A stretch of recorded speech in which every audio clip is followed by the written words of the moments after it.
she was always the quiet force, the genius behind the scenes. She was the woman whose songs shaped generations and whose words were an open book. Carole King never needed an incident to get attention. Up until now, her music had spoken for her. Because today, Carole King is finally calling people out after years of silence. 6 of them. 6 bans are too much for her. 6 people broke rules, didn't respect limits, or even did worse, thought the soul of music was sacred to her. This isn't a rumor, it's the truth. Every name has a story behind it. A lie and a scar. It was a surprise to hear the first name. Someone she used to really respect, but then she learned that peace can hide power. That name was Don Henley. It began with admiration.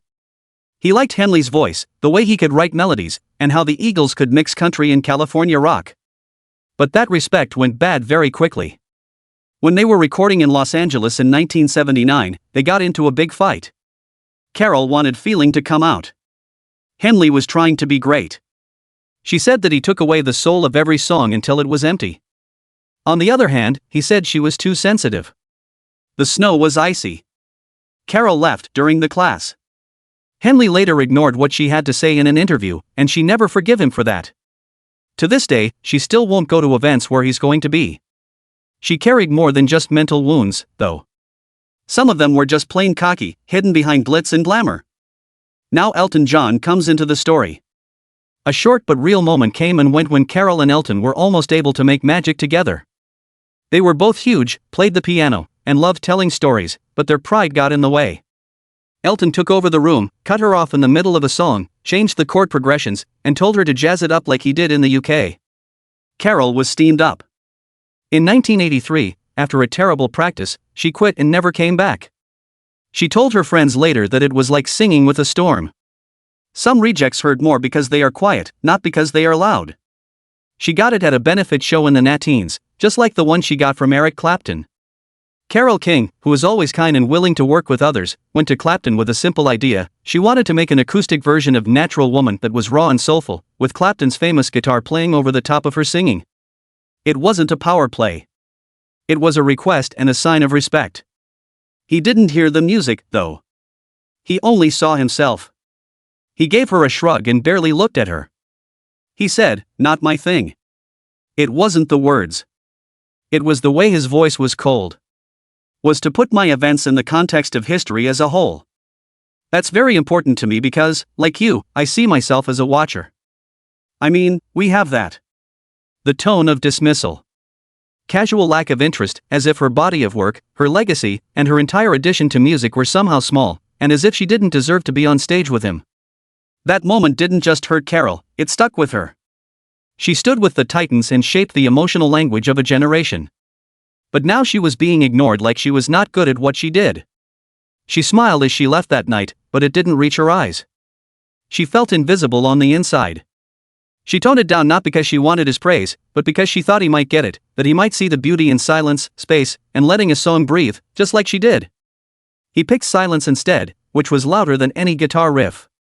Not only was there a missed show, but there was also a missed chance to meet heart to heart. And King never forgot about it. That's what took place with Bob Dylan. When Carole and Bob were booked for the same event in the early 1700s, everyone thought they would do magic. It was the kind of match that people dream of. Backstage, there are 2 authors, each with a voice of a generation. But Carole didn't find connection, she found cold apathy. She talked to him not as an equal, but as someone who admired his grit, poetry, and intelligence. She was thankful and humble. Open. Dylan was slouched over his guitar and smoking a cigarette. He barely looked up. He said in a sharp voice, "You're the one who writes for moms." It wasn't just a firing. It looked like a blade wrapped in a shrug. Years of work, pain, and making room for emotional truth were boiled down to a stereotype at that moment. Carole had made a name for herself by writing about how real people felt. He made her feel like she wasn't being honest, though. It sounded like her voice didn't fit in rock and roll for grown-ups. The difference hurt her a lot. She wasn't gullible. It was something she knew male heroes did, but she didn't expect it from him, not Dylan, not the prophet of protest, not the master of metaphor. It hurt for more than one reason. It was deep and abstract. He didn't just call her names. He made fun of what she thought music could be. It was never brought up again. She didn't change in appearances or songs, but something about her did. When his name was brought up, she stopped quoting him and supporting him. She just kept quiet. Some wounds hum below the surface because they don't scream. She also never heard the deepest cuts. They were always quiet. They came from people she thought were paying attention. The thing that happened to Joni Mitchell hurt the most. Two pioneers quickly turned their love for each other into a quiet rivalry. Women who wrote their truth were few and far between. They made their mark on a world full of men, not with noise but with music. At first, they thought Joni was like them, sharp, poetic, and daring. She cheered her on from the sides, bought all of her records, and told people who didn't get it how great she was. But while Carole focused on community, warmth, and working together, Joni developed an image of distance, solitude, and intellectual superiority. The cut came next. Carole's name came up at a party one night with people in the business and artists. And Joni, with that cool, merciless smile, told her that her writing was just domestic poetry, which was an insult to everything Carole stood for. In just a few days, she heard the news, not just a report. As a fact, Carole was broke up. That one word hurt more than any bad review. She always thought that her work gave a voice to the ordinary and holy parts of daily life. But now, the person she used to look up to lowered it to a small, forgettable level. She never talked to Joni about it. That wasn't her style. However, something changed. She stopped listening to Joni's music and singing her songs. When people asked her about herself in interviews, she smiled so hard it could break. That's the thing about being hurt by someone you look up to. It doesn't hurt. It ends the sound. It's so quiet that not even a piano can play it. They were all mean, but none of them were as mean as the man who tried to own everything, including her. She didn't want to say the name Phil Spector ever again. There's no need to explain this name. But for Carole King, it was more than just fame. It made people scared. During her early years in the Brill Building, Spector's shadow was very big. This was a place where young musicians chased their dreams and watched them die in echo chambers full of gold records and ego. At first, she kept a safe distance and praised his work and the sound worlds he made. But that respect turned into fear. She talked about the man behind the glossy hits and the famous wall of sound as a ruler in a velvet coat behind closed doors. His charm wasn't warm. His praise came with a word of caution. The power he had was used like a weapon. In front of his peers, he put down her ideas and laughed at her piano-driven melodies. He once told her to leave the heavy stuff to the guys. She was just barely out of her teens. She didn't say anything. She put her head down.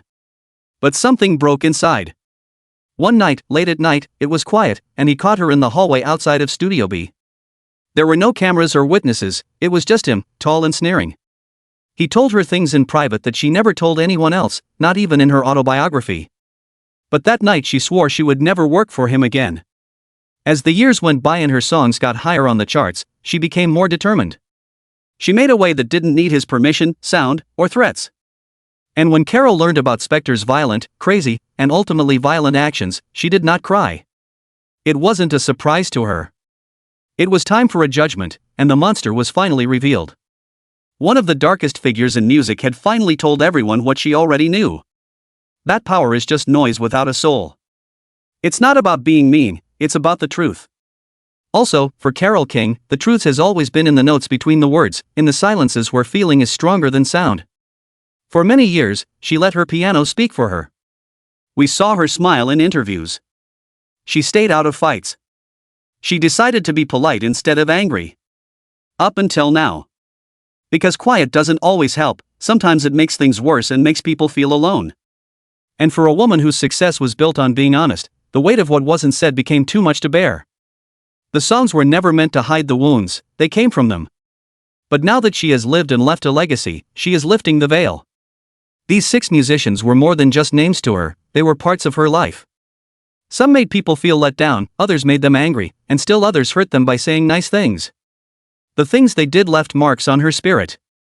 They messed up her rhythm and harmony and tried to make her singing sound like background noise. This is not vengeance, it's freedom.